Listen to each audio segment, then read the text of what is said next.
Bapak Ibu Saudara-saudara sekalian, selamat pagi, selamat kita bertemu kembali dalam renungan pagi pada pagi hari ini.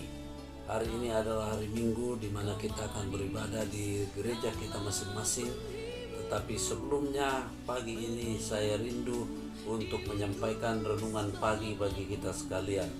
Mari sebelumnya kita berdoa. Bapa di surga, kami bersyukur karena pagi hari ini kami masih diberi kesempatan untuk dapat bersama-sama jemaat Tuhan dan keluarga di mana saja berada merenungkan kebenaran firman untuk menjadi petunjuk dan menjadi bekal, menjadi pedoman di dalam kehidupan kami menjalani hidup sebagai orang yang percaya kepada Tuhan.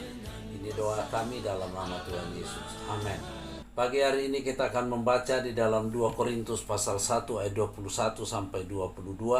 Saya berikan tema Roh Kudus dalam hati jadi jaminan. Jadi Roh Kudus Tuhan berikan di dalam hati kita menjadi jaminan akan kehidupan yang kekal.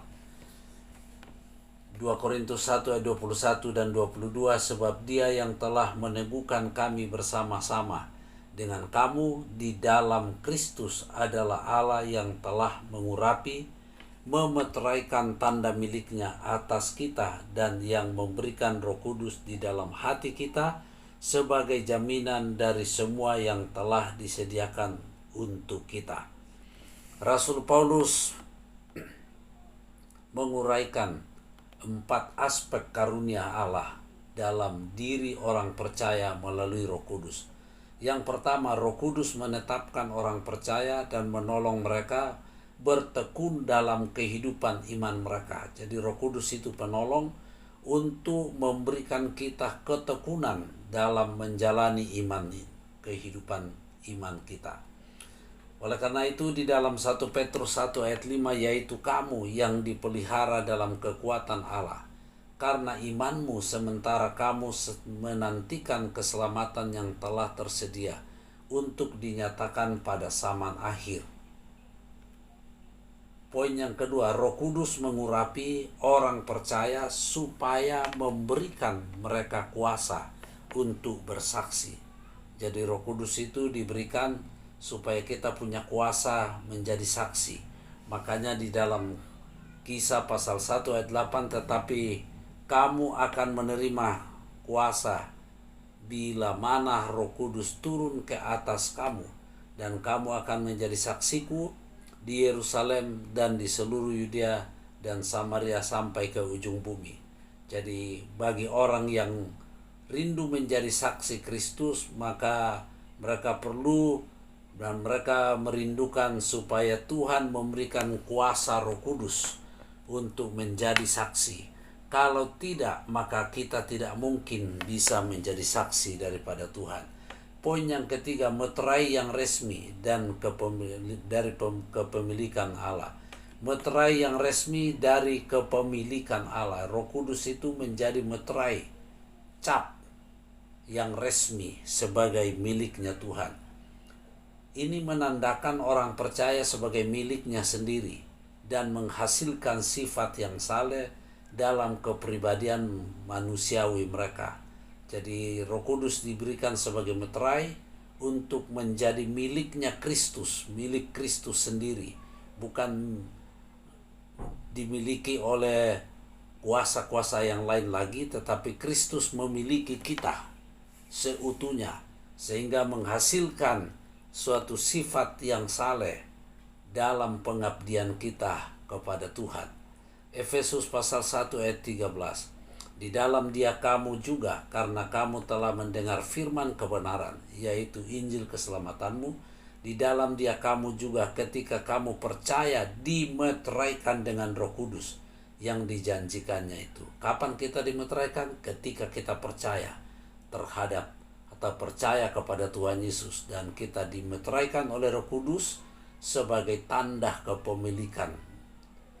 Roh Kudus adalah suatu jaminan. Tuhan memberikan kita Roh Kudus menjadi jaminan. Ini poin yang keempat. Jadi kalau Roh Kudus itu ada di dalam kita, itu menjadi jaminan. Makanya firman Tuhan katakan tinggal di dalam hidup orang percaya. Roh Kudus itu tinggal dalam hidup orang percaya menjadi jaminan atau dengan kata lain angsuran pertama.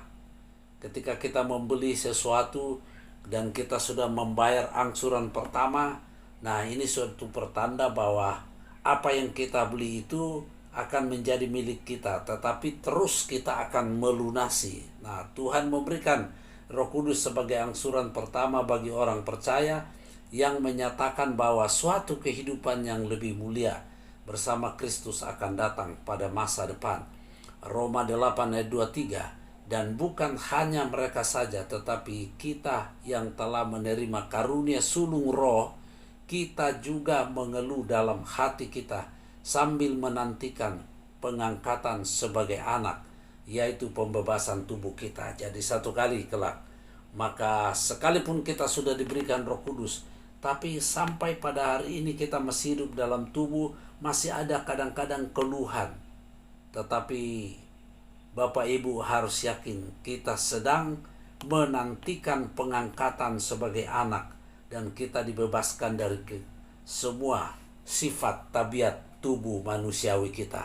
Kita akan memiliki manusia baru, yaitu manusia rohani. Walaupun orang percaya memiliki Roh Kudus dan berkat-berkat Tuhan di dalam hati mereka, masih seringkali kita mengeluh. Kita sadari itu, bahwa kita masih mengeluh. Tetapi mari kita mendambakan penebusan yang seutuhnya, sehingga ketika kita sudah ditebus seutuhnya, kita tidak akan mengalami namanya pengeluhan, keluhan yang sangat-sangat menyusahkan kita. Demikianlah renungan kita pagi hari ini. Tuhan memberkati. Amin. Bapa di surga, kami sudah mendengarkan renungan firman Tuhan. Kiranya firman Tuhan pagi hari ini menjadi petunjuk dan memberikan kami kekuatan supaya kami betul-betul menjadi orang-orang yang sungguh-sungguh memiliki suatu pengharapan, dan Roh Kudus menjadi jaminan dalam kehidupan kami. Bahkan Roh Kudus itu menjadi meterai dari kepemilikan Allah di dalam diri kami masing-masing. Dan Roh Kudus akan diberikan supaya kami mampu menjadi saksi sebagai orang Kristen di dunia ini. Berkati seluruh pendengar dalam rumah tangga, dalam kehidupan pribadi, dalam tugas pekerjaan mereka, yang lemah kuatkan, yang sakit jamah dan sembuhkan, yang susah hiburkan, yang bermacam-macam masalah kehidupan, khususnya corona yang masih tetap berjalan. Tuhan, tolong umat-Mu, lindungi kami semua, supaya kami boleh terlepas dari segala ancaman penyakit tersebut. Terima kasih Bapa. Ini doa syukur kami pada pagi hari ini dalam nama Tuhan Yesus. Haleluya. Amin.